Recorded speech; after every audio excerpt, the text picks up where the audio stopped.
Good afternoon. As you know, the Federal Open Market Committee this afternoon reaffirmed the current 0 to 1/4% target range for the federal funds rate.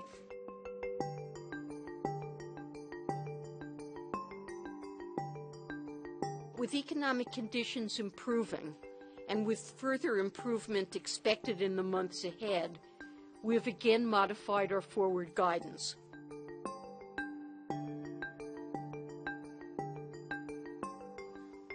In December and January, the committee judged that it could be patient in beginning to normalize the stance of monetary policy.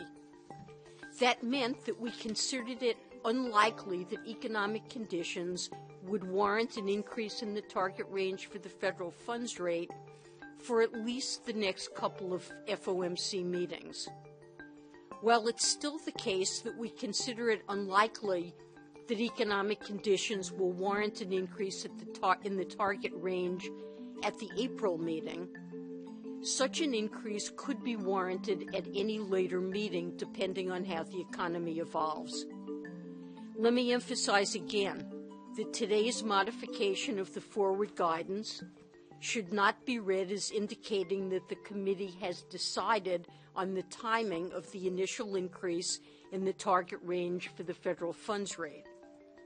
In particular, this change does not mean that an increase will necessarily occur in June, although we can't rule that out.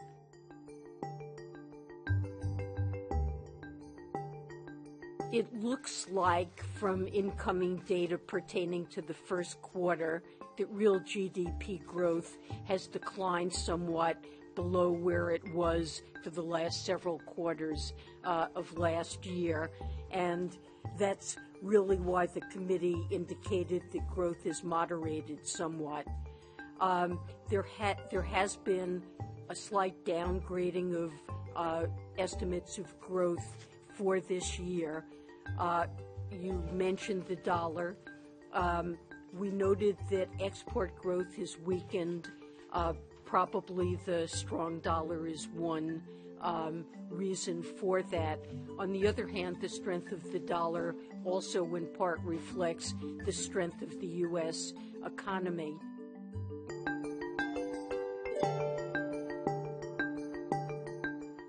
Certainly there are changes in the assessments of the economy and forecasts for the economy that would point in the direction of downward adjustment in the funds rate path. For one thing, you do see meaningful downward adjustment in the inflation forecast, certainly for this year.